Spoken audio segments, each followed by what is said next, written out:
So now we are going to see these classes how can we align the text.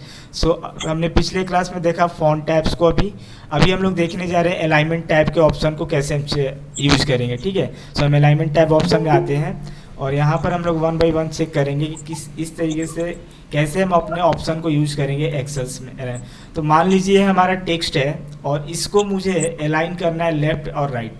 तो देखो यहाँ पर आपके पास जब ले जाओगे कर्सर को तो यहाँ पर लिखिएगा आपको अलाइन टेक्स्ट लेफ्ट. क्या टेक्स्ट को आप अलाइन करना चाहते हो लेफ्ट साइड में, मतलब कि लेफ्ट साइड में शिफ्ट करना चाहते हैं, ये मतलब है इसका. ठीक है, सेंटर में अगर आप करना चाहते हैं तो इस सेंटर देगा. And then you have to go to the right. So you have to go for the right also. Get my point. So in that moment you have to the left center and right. Get my point. So यहाँ पर अभी हम लोग देख रहे हैं कि left में कैसे यूज करेंगे, सेंटर में कैसे जाएंगे, राइट में कैसे लेके जाएंगे. ठीक है, वी हैव टू अंडरस्टैंड. तो अभी आप क्या करोगे, पहले सेल के जो आपके टेक्स्ट में थोड़ा सा इसके साइज को डिक्रीज कर देता हूँ थोड़ा सा. And now we have to that decrease font size. तो मैं थोड़ा सा इसका साइज थोड़ा सा डिक्रीज कर रहा हूँ. Okay, we have to this is looks like a better. Okay, so now what I am going to do, I am going to just select my text. तो कैसे सेलेक्ट करना होता है, हम शिफ्ट करेंगे और नाउ वी हैव टू दस. आप एक चीज़ और ध्यान रखो, देखो ये सेल्स का थोड़ा सा टेक्स्ट सेल की स्पेस से ज़्यादा हो रहा है कॉलम के स्पेस से. तो मैं क्या कर रहा हूँ, थोड़ा इसके साइज को एक्सपेंड कर दे रहा हूँ. ठीक है, we have to the expand to the size. So it's row is coming, that's why is not coming. Okay, now this is coming. I am going to increase the column size. तो मैंने थोड़ा सा इसको increase कर दिया. तो देखो column का साइज थोड़ा इंक्रीज हो गया. ठीक है, अब मैं इसको क्या कर रहा हूँ, थोड़ा शिफ्ट करूँगा. शिफ्ट से इसको सेलेक्ट कर लिया और यहाँ पर इस ऑप्शन को sorry that's we have to the option to the use. So shift to this and now I am going to use to this part. Why is not coming, this option is going on. Okay, so यहाँ पर text right को देखो, left पर click करो, centre पर click करो, right पर click करो. But this is not going on the right moment. तो मैंने यहाँ पर इसको सेलेक्ट करने के मोमेंट में it's not working this option. Some product activation failed here is going on. Just wait only to that moment. So like I return to this one. Okay, and like we have to the on the part here. So we have to the text to the left center and right. तो इसके लिए मुझे देखो center and left में right करने के, क्योंकि ये सेल में मैं राइट कर रहा हूँ तो सेल की वजह से ये लेफ्ट सेंटर राइट नहीं होगा. जब मुझे क्या करना होगा, इस कॉलम्स के अंदर जितने भी पार्ट्स है we have to the just decrease और increase the all the row. एक इंटायर कॉलम्स में हमें क्रिएट करना होगा, उसके अनुसार ये हमारी जो सेल्स है वो शिफ्ट होगी. तो जस्ट देखो जैसे ही मैं इसको सेलेक्ट कर रहा हूँ, आप इस ऑप्शन को देख रहे हो, ये हाईलाइटेड नहीं हो रहा है, ये क्लोज हो जा रहा है. That is not working for the cell, right? Are you getting all of you? So in that way we have to the see है. सो आप इस सेल्स के मूवमेंट को नहीं देख पा रहे हैं. ठीक है, क्योंकि यहाँ पर ये जो हमारा ऑप्शन है वो हाईलाइटेड नहीं हो रहा है, ये ऑफ हो जा रहा है. ठीक है, तो इसको हमें सेट करेंगे. मैं आपको बताऊंगा कि कैसे इसको हम लोग मूव करेंगे on the part in that other section that we have to the do and we have to the easily understand to that's all the mouses, right?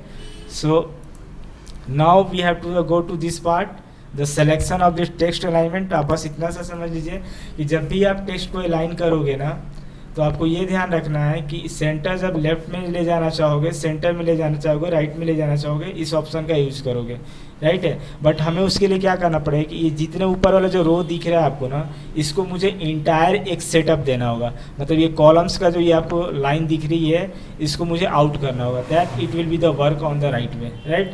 तो थोड़ा सा मैं इसको और एक्सपेंड करता हूँ and we have to go to this one moment. इस तरीके से मुझे पूरी रो को क्रिएट करना होगा. ठीक है, and then we have to go that on this part and we have to the selected to this part and we are going to the one to that left. It's working. So I am going to the left. Centre पे दे रहा हूँ, देखो centre पे जा रहा है, अभी right पे जाएगा. क्लियर है? सेंटर पे ले गया, लेफ्ट पे ले गया. तो आप क्या करोगे, सेल्स के अंदर थोड़ा सा इसकी साइज को इंक्रीज कर दोगे, ये थोड़ा सा, क्योंकि वो छोटे से में वर्क नहीं कर पा रहा था. तो सेल्स को सेलेक्ट कर लो और कर्सर को ब्लिंक करो. ठीक है, तो कर्सर को जब ब्लिंक करोगे, so you have to the go to the option on that part which is working on this तो एक सेल्स के पास जाकर फिर दूसरे इस पर क्लिक करना, फिर लेफ्ट पे यहाँ पे क्लिक करो तो अलाइन हो जाएगा। अभी लेफ्ट में है तो अलाइन नहीं करेगा, सेंटर पे जरूर जाएगा, देखो सेंटर पे जा रहा है। राइट पर ले जाओ, align text right, so right will be there. Okay, so we have to the part, we have to the understand everyone. Okay, so in that classes nobody will be come to the IT class, all of you. I was going to the watch, so just wait.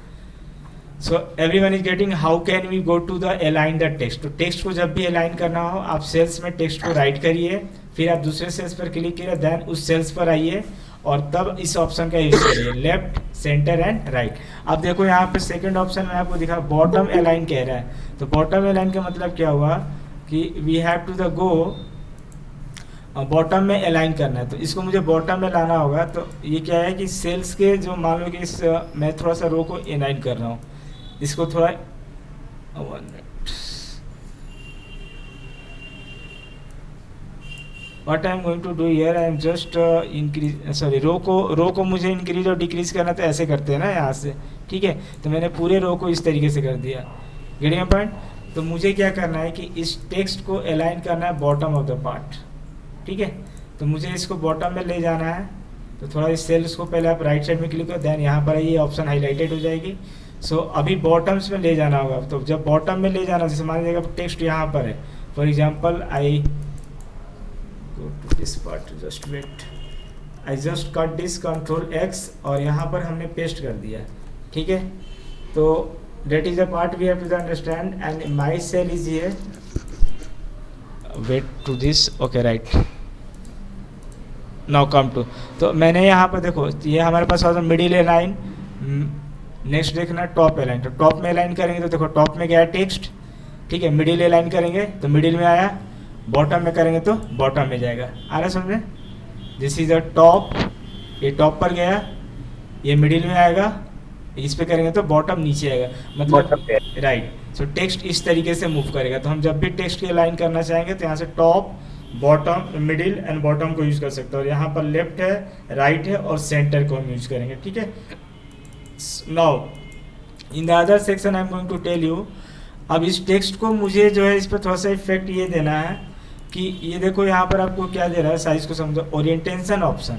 Orientation क्या करता है आपके text को कि जैसे आप rotate करना चाहते हो, आप थोड़ा सा डिग्री वाइज रखना चाहते हो, जैसे मान लो इस टेक्स्ट को मैं थोड़ा सा रोटेट करना चाहता हूँ 60 डिग्री पर, 30 डिग्री पर, 40 डिग्री पर, वैसे तो मैं इसको कैसे करूँगा, उसके लिए मैं ओरिएंटेशन ऑप्शन का यूज़ करूँगा, टेक्स्ट ओरिएंटेशन ऑप्शन, राइट।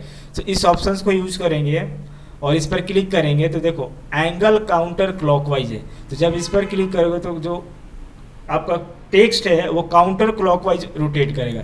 तो देखो ऐसे रोटेट कर गया, तो काउंटर क्लॉकवाइज का मतलब क्या होता है कि clockwise, anybody can tell me what is the meaning of clockwise. Clockwise का मतलब होता है आपका कि ऐसे राइट साइड से रोटेट करना, क्लॉकवाइज का मतलब दायावर्त, आपने मैथमेटिक्स में पढ़ा होगा क्लॉकवाइज रोटेट है, ये राइट डायरेक्शन में रोटेट करेगा, ठीक है।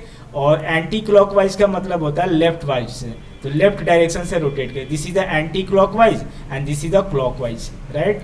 सो देखो ये जो टेक्स्ट है हमारा clockwise, that is the right clock, means right direction से मूव किया हुआ है, ठीक है। So that is a part of the orientation, I can use the angle counter clockwise, ठीक है। एंगल क्लॉकवाइज सिर्फ करेंगे तो देखो अभी मैं थोड़ा सा इसको मूव कर देता हूँ, मैं इसको जो पहले था शिफ्ट वैसे ला देता हूँ और फिर मैं इस ऑप्शंस पर आता हूँ, that we have to the understand. So now what I am going to do here, इस टेक्स्ट पर मैं थोड़ा सा मूवमेंट कराता हूँ आपको,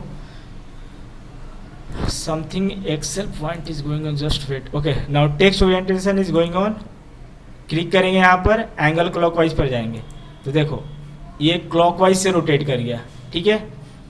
फिर यहाँ से आप चूज करोगे वर्टिकल टेक्स्ट, वर्टिकल में लाना चाहते हो तो देखो ये वर्टिकल हो गया, वेरी पॉइंट। तो थोड़ा सा ऊपर का जाके देखो, इट्स, अब बाकी वाला जो क्यों नहीं दिख रहा है क्योंकि वो सेल्स के ऊपर चला गया, तो ये दूसरा सेल है ना, तो उसके नीचे हाइड हो गया ये, ठीक है, that's why is not going to the show. लेकिन अगर मैं इसी सेल्स के रो को थोड़ा सा मैं देखो इसकी जो इंटेंशन है, जस्ट 1 मिनट, इस रो को साइज को मैं थोड़ा सा इंक्रीज करूँ तो देखो ऊपर वाला पार्ट भी आपको दिखने लगेगा, इसको थोड़ा सा डिक्रीज करता हूँ, इट विल सी दैट, ये दिख रहा है आपको। वर्टिकल जब हमने किया था तो इस तरीके से, इसी कारण से हमारा सेल का साइज जो है वो कम था, जिसकी वजह से हमें नहीं दिख रहा था, ठीक है, we have to the understand.